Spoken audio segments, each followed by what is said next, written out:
Hi, welcome to the Andrew Buckle magazine review of Infinity, issue 51, the magazine beyond imagination. Just picked it up in my local W.H. Smith's. It's got a lot in this issue. Kate Bush, Stranger Things, Conan, obviously Lee Whitney there, Champions, Ming the Merciless, and a lot more. Just got to show you the features. There you can see the list.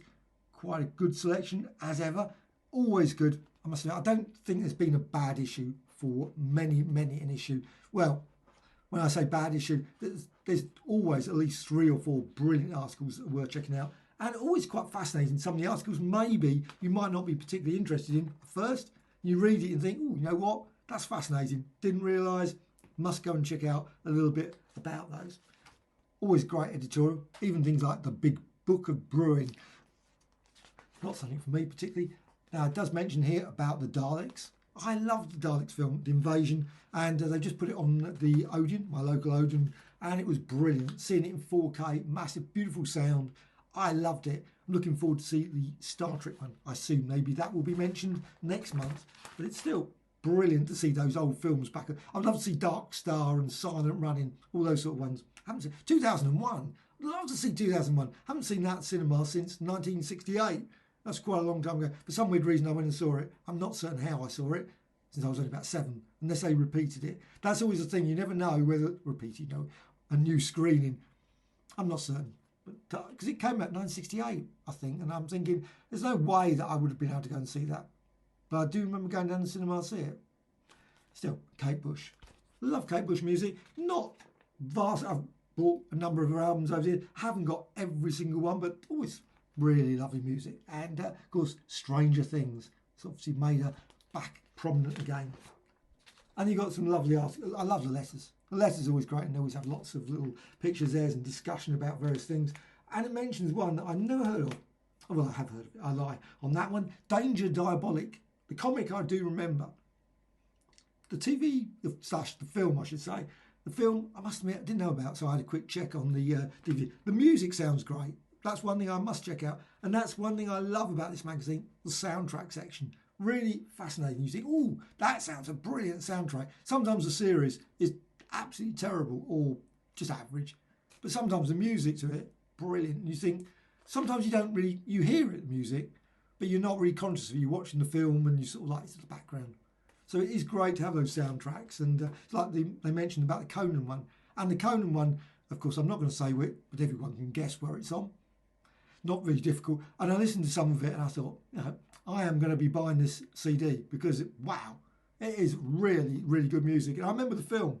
It was good, but of course when you're watching the film, you're watching Arnie and all that sort of stuff, all the action, but you don't always listen to the music so much. And the Champions. I guess the Champions probably got some great music as well. Sometimes those collections, you quite often see like the Champions, Jason King, and tons of other ones. But I don't think there's a Champions sort of soundtrack album. I don't know if it had great music or not. Again, it's one of those ones, Talking Pictures. I've watched quite a few of them. Thoroughly enjoyed. I didn't even realise they were books. I love this one, Action TV. Can't remember that one, The Champions. I'm certain it probably was in the shops, but I don't remember it. Strange Report, Blake 7. It's got loads of pictures, always great selection of pictures. And it also mentions here, doesn't unfortunately say the issue. I assume it was Looking or something. TV Action maybe. It's obviously a comic strip of the Champions. Don't know how long that ran for. It's probably in the article somewhere. But you've got Infinity Fest, which I don't think is happening or has happened or not happening. I don't know. There was something on the Facebook about that. You've got some Trinians in here as well. A really good article about some Trinians. Though, weirdly, doesn't mention, of course, much or anything about the latest one. So, latest 2, I should say. Conan. Brilliant. This is the reason I bought it. That was as soon as I saw it. I mean, I buy it normally anyway, but it was one of the ones I was going through. Oh, Conan. And the man who would be Conan the Barbarian. Man who would be king. Weird Tales. I love those Weird Tales ones. I've just recently bought the Del Rey books. And I had them quite a few years ago, 1 or 2 of them. But I thought, you know what? I must get them, have the 3 volumes. And they're just brilliant. Absolutely great. Just really nice to dip in to some of the stories. I haven't read them all back to front, but they're still great. Origin in comics, and of course you've got the films. I haven't seen them for ages. It's one of those ones I was thinking I really must put those on again. I did enjoy the fairly recent Conan film. That was okay. But it's that, I love that bit where obviously training, pumping iron, all that sort of period as well. Absolutely. That, I was quite surprised that I've completely forgotten that James Earl Jones. That is so weird. Thulsa Doom. Unbelievable. I've completely forgotten about that. I love that. That just is great. Also, of course, for Conan as well. Valeria. Oh, right. Valeria was it. That shows you I haven't seen it for a long time. I didn't really... Maybe Belit, or however you say her name. Red Sonja, obviously, later on. But it's Clone, a Barbarian, the Beastmaster, and other ones as well. Of course, there's loads. Red Sonja. Ah, brilliant. And also it mentions a little bit about the Conan, obviously Barry Windsor Smith as well, and Grace Jones there. And this one, the Watchwing Mother, bedside book. That's cool. Oh, what's that one? Poggleswood, Camberwick Green, and Trumpton and Joe, whoever Joe is. Don't know that one. And also you've got the posters. Flash Gordon and Conan the Barbarian. Absolutely glorious. That is... I really must sit down and watch that again. It's one of those ones that you think, yeah, that's James Earl Jones. Oh, right. James Earl Jones was right up there on top with Arnie as well. And then you got Morbius, a review of Morbius. And actually, he says he really loves this. And I'm thinking, wow, I didn't go and see it. It had so many bad reviews. And it was one of those ones I was thinking, oh, should I go and see it? Should I go and see it? I didn't. And I keep thinking, I wonder when it's going to be on Disney Plus. It's not on Disney Plus yet, which is very odd. I would have thought it would have been, but it gives it an excellent review. Well, at least average. And it sounds really quite good. I got so sort of, I go to so many films, and sometimes you get to the point where you think, you've got to make a decision about films you want to go and see or not go and see. Like Bullet Train, when I saw that, I wasn't going to go and see it, and so on. And Nope, which I quite enjoyed. Did enjoy that one. But he's got here Green Mile, Rock and Roll High School. Ennio, that I don't remember seeing. I should have seen that one. Anyway, but he's got soundtracks. You've got Doctor Who OST, Series 1 and 2. You've got Firestarter, and that was one I didn't go and see. It says here about the films, about a remake. I thought, oh, I'm not going to go and see that. But the soundtrack is good. So you probably go and see the film. Just enjoy the soundtrack. Don't worry about the film itself. And that's always a pity sometimes. You read later, you think, oh, could have seen it just for the music.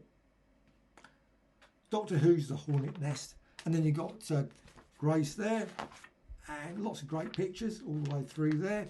Confessions of a Teenage Horror Fan. You've got some lovely... And that's a good one. Zulu. It's got I love those ones where you've got pictures of, obviously, at cinema there. Zulu, Technicolor, Michael Caine, James Booth. And Swears and Wells. I don't remember that shop at all. Tom Evans Jewellers. Still fascinating. I love also the posters. I'm surprised they haven't... I got a book recently. It was called a film noir. I can't remember what the title was. But it was full of these sort of things. These sort of cutouts of all the... And it was just brilliant. Just going through all the listings. And The Beast from 20,000. The Flanagan Boy. Lyceum, La Placier. One Girl's Confession. Dick Whittington and His Cat. I don't think that was a film. That's a pantomime. And so Roman Holiday, brilliant film. I love that one. Though that would date it. Would that be... Must be in the 50s, this one then. I guess so. But it's just... I would love to see a book. Massive one of all those sort of old cutouts from British cinemas. That would be amazing. I'm surprised no one's released one. This book was like really... I did a review of it. It was super thick, film noir ones. Just so many brilliant films. And you think, wow... Many I've never seen or ever heard of. Some, obviously, famous ones repeatedly.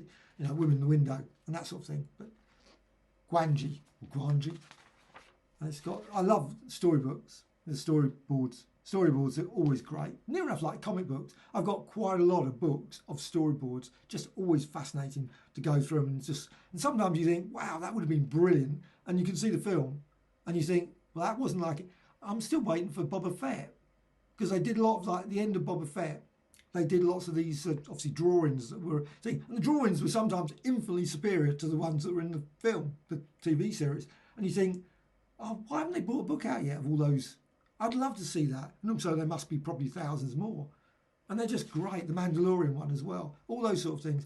I know they're not exactly the same as the old storyboards where it's sort of drawn. But even those drawn ones are still fascinating. I love those. If I ever see those sort of things, I love picking those up. Because they're just like comic books. You get the film but in a comic book version. And sometimes it's so different, you think, oh, didn't realise that was going to be in it or not. You got that, and you got Ming the Merciless. Of course, you got the poster. I love that film. Pathetic Earthlings, who can save you? Well, we know who can save us. That was great. And Morons from Outer Space. I Sleep When I'm Dead, and so on and so on. And also got a good list of all these, the Ghoulish Publishing. And they're great. This is good. Hollywood Alien 90s, you got there. Television Terrors. Oh, that sounds quite good. The BBC Two Horror Double Bills. I remember seeing that book advertised. Oh, very nice. So you got those ones there. Television Terrors, Invasion, Italian Horrors, that was very good. Classic Screen Monsters, and many others as well. And a few more on the other page as well. And then, obviously, a listing of all the ones you can get. Not all of them. Printed back issues. Following. Now, I think each digital download issue, £2.25, which is quite good value, I think. And personally, if there's some article you want, I don't know, I assume all issues are available as digital download. It's a pity that they don't put the complete list. Now, I think they should put the complete list because you won't know. So, and obviously you go on the website. But it would make me go, you know what, I must go and have a look for that. But you can't if it just says printed. And I don't know what was in issue 1. Now I know I can go and look on their website. But it still would be nice if it was listed here just to have an index to what was all of them. But I guess eventually it becomes like the Marvel Epics where the text becomes smaller and smaller and smaller because you have so many of them. But a great issue. I love this issue as ever. It's always good. Next one sounds brilliant as well. You've got here James Bond, the 60th anniversary of Dr. No. I love that as well. I went and saw that at my local Odeon. Brilliant. I loved watching that. I'm not a big James Bond film fan. And I was so disappointed. It was on Tuesday nights. They put all of them on Tuesday nights. And Tuesday night is the one night that's really inconvenient. And I thought, oh, all those Bond films, I don't like all of them. But it would have been nice to have seen some of them. And I thought, oh, I wouldn't mind seeing XYZ again. But you can't see everything. Sapphire and Steel, of course, the looking one there. And also Diana Dawes. And you've got the Scalextric kit. I never had a Scalextric one. There's always that part of me always thinks, oh, I wish I had a Scalextric. No, I never did. My cousin had one. Now, I always thoroughly enjoyed playing Scalextric with him. That just was great, that track. Happy memories of that. My memories were mainly Subbuteo. I think they've done Subbuteo. I'm certain they have. But recently I saw an old one of those Subbuteo ones, but it was for the rugby in a local charity shop. It's £30 or something. I thought, oh, if it had been the football one, I probably would have gone, yes, I'll have that. A 1970s one. It was a rugby one. I thought, no, I'm not really a rugby fan. So, but this one, the Fistful of Suzi. That's unusual. I wouldn't say it was interesting. I did get it, but maybe the second one is even more amazing. But yeah, you might obviously have different opinions on that. But still, Infinity magazine, absolutely always worth checking out. Obviously, probably I have missed a few issues. I don't get everyone. Sometimes I go in the shop and I think, oh, you know what? I might get Dark Side instead. I think that's got a few more interesting things that I like.